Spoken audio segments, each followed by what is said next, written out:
अब बात पश्चिम बंगाल की करते हैं। यहां पर शिक्षा भर्ती घोटाले को लेकर भी तमाम अपडेट इंडिया टीवी ने आपको दिए।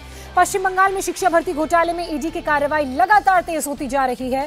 टीएमसी विधायक मणिक भट्टाचार्य कोलकाता में ईडी दफ्तर पहुंचे हैं, जहां पश्चिम बंगाल टीचर भर्ती घोटाले में ईडी उनसे पूछताछ करेगी। दरअसल मणिक भट्टाचार्य पश्चिम बंगाल सेकेंडरी एजुकेशन बोर्ड के पूर्व अध्यक्ष हैं और बाद में वे नादिया से टीएमसी के टिकट पर चुनाव लड़े, जीतकर विधानसभा भी पहुंचे। ईडी ने मणिक भट्टाचार्य के ठिकानों पर 22 जुलाई को छापेमारी की थी और उसके बाद से लगातार उनसे पूछताछ की जा रही है। आपको बता दें कि इस मामले में पश्चिम बंगाल के कैबिनेट मंत्री पार्थ चटर्जी ईडी के शिकंजे में हैं।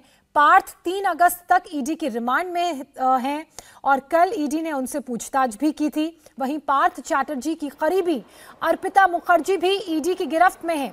अर्पिता के घर से 21 करोड़ कैश मिला था, साथ ही 2 डायरी भी मिली। बताया जा रहा है कि जो 2 डायरी उनके घर से मिली, वो डायरी घोटाले से जुड़े राज अपने अंदर समेटे हुए हैं और अब मणिक भट्टाचार्य से ईडी पूछताछ कर रही है। मनीष भट्टाचार्य मेरे सहयोगी कोलकाता से इस वक्त हमारे साथ लाइव जुड़ चुके हैं। मनीष, एक के बाद एक गिरफ्तारी हो रही है, नए नए नामों का पता चल रहा है, इनके तार भी जुड़ते जा रहे हैं। अब आज इसी कड़ी में ईडी के दफ्तर पूछताछ के लिए पहुंचे हैं। किस तरह से ये पूरी पूछताछ चलेगी, क्या लाइन ऑफ क्वेश्चनिंग रहेगी, विस्तार से बताइए। देखिए, बिल्कुल कड़ी दर कड़ी तमाम परतें खुलती जा रही हैं। मणिक भट्टाचार्य को बुलाया है क्योंकि मणिक भट्टाचार्य उसमें प्राइमरी शिक्षा बोर्ड के चीफ हुआ करते थे जिस वक्त ये घोटाला हुआ था, और उसके बाद इससे पहले ही पार्थ चटर्जी और अर्पिता को ईडी ने अपनी गिरफ्त में लेके रखा हुआ है। दूसरी बात मैं आपको बताऊं कि ईडी ने लॉकअप में रखा हुआ है अर्पिता को और कॉन्फ्रेंस रूम को ही एक लॉकअप बनाया जिसमें पार्थ चटर्जी को रखा हुआ है। जैसा कि मैं पहले भी कह रहा था कि अर्पिता और पार्थ चटर्जी को आमने सामने बैठाकर पूछताछ की जाएगी, ठीक वैसा ही शुरू हो गया है। आज इन दोनों की पूछताछ आमने सामने बैठाकर की जाएगी, लेकिन मणिक भट्टाचार्य को भी बुलाया गया है। मणिक भट्टाचार्य से तमाम सवाल जवाब किए जाएंगे। 12 बजे का वक्त था, ईडी ने समय दिया था कि मणिक भट्टाचार्य आएंगे, लेकिन मणिक भट्टाचार्य समय से पहले ही 10 बजे वहां पर पहुंच गए और अब माना जा रहा है कि 12 बजे तमाम सवाल हैं उनसे पूछा जाएगा और उसके बाद फिर पार्थ चटर्जी और अर्पिता मुखर्जी दोनों को आमने सामने बैठाकर पूछताछ की जाएगी। जो ब्लैक डायरी मिली है उसमें जो पैसों का लेन देन और जो तमाम टीएमसी के जो नेता हैं उनको जो पैसा गया है, जो पहले की एक लिस्ट बनी है कि किनको पैसा देना था, ये कौन लोग हैं, कहाँ पैसा जाना था, नीचे से ऊपर तक के कौन कौन से वो नाम हैं जिनको पैसा देना था, उसकी एक लंबी लिस्ट मिली है ईडी को। जो सीजर किया है, जो मेमो मिला है, उसमें तमाम चीज़ें सीज़ की गई हैं। 20 मोबाइल सीज़ किया गया, एक हार्ड डिस्क मिला है और इस हार्ड डिस्क में बताया जा रहा है कि तमाम पैसों के खर्चे, लेन देन और तमाम ऐसे फ़ोटोज़ हैं जिसमें ये साबित होता है कि टीएमसी के जो नेता हैं उनके पार्थ चटर्जी और अर्पिता के साथ कहीं ना कहीं जुड़ा था और इस पैसों का लेन देन भी हुआ है। तो इन सवाल जवाब लंबी एक फहरिस्त है और इन सवाल जवाबों का जो एक सिलसिला है वो 12 बजे से शुरू हो जाएगा और ये माना जा रहा है कि जो 10 दिन की कस्टडी है इसके बाद कोई तमाम बड़े खुलासे हो सकते हैं, तमाम बड़े ऐसे नाम हैं जो सामने आ सकते हैं जो कि ईडी की गिरफ्त में आएंगे। बिल्कुल मनीष, और तमाम पूछताछ के बाद जो खुलासे हो रहे हैं उसके बारे में आप हमें बता ही रहे हैं। अगर मैं मणिक भट्टाचार्य की मैं बात करूं, वक्त से पहले वो ईडी की पूछताछ के लिए पहुंच चुके हैं, तो क्या उनसे वहां पर पूछताछ शुरू कर ली गई है और क्या ऐसी भी संभावना लग रही है कि पार्थ चटर्जी और अर्पिता मुखर्जी की तरह उन्हें भी वहीं पर रखा जाएगा ईडी द्वारा? नहीं, देखिए, बिल्कुल अभी मणिक भट्टाचार्य समय से पहले पहुंच गए हैं। मणिक भट्टाचार्य का जो मकान है कूच बिहार में, सबसे पहले ईडी ने वहां पर भी तमाम सर्च किया था। हालांकि समय से भले ही पहले पहुंच गए हों, लेकिन अभी फिलहाल नहीं माना जा रहा है कि हिरासत में लिया जाएगा क्योंकि आज इंटरोगेशन का जो दौर आज इंटरोगेशन का दौर बड़ा महत्वपूर्ण माना जा रहा है। उसी के बाद पता चलेगा कि मणिक भट्टाचार्य के साथ आगे क्या होगा, क्या उन्हें हिरासत में रखा जाएगा या फिर उन्हें दोबारा पूछताछ के लिए बुलाया जाएगा। वहीं ईडी का मानना है कि शिक्षा भर्ती घोटाले में 120 करोड़ से ज्यादा का लेन देन हुआ।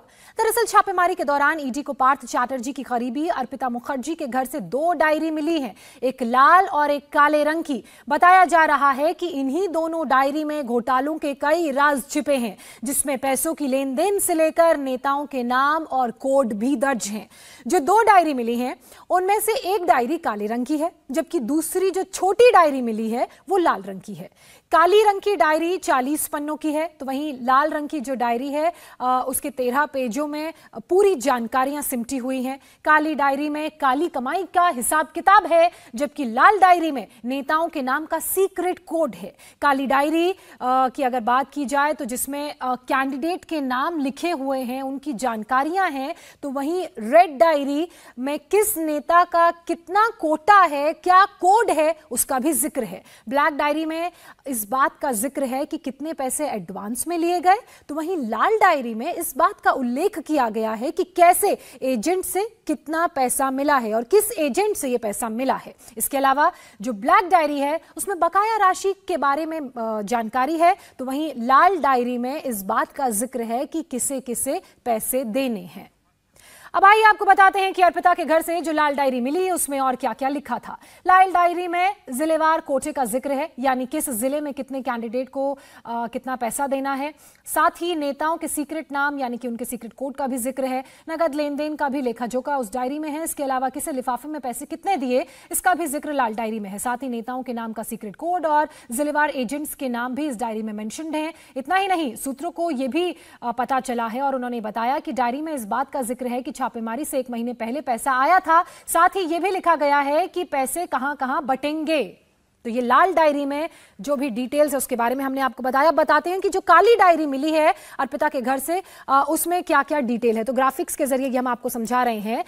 शिक्षा भर्ती घोटाले में कई बड़े सबूत मिलने की बात कही जा रही है। काली डायरी में उन सभी उम्मीदवारों के नाम हैं जो फेल हो गए थे। साथ ही इस बात का भी जिक्र है कि किसे किसे नौकरी देनी है, किसे कितने नंबर ग्रेस में देने हैं ताकि वो पास हो सके। इसके अलावा इस बात का भी जिक्र है कि किसने किसकी सिफारिश की।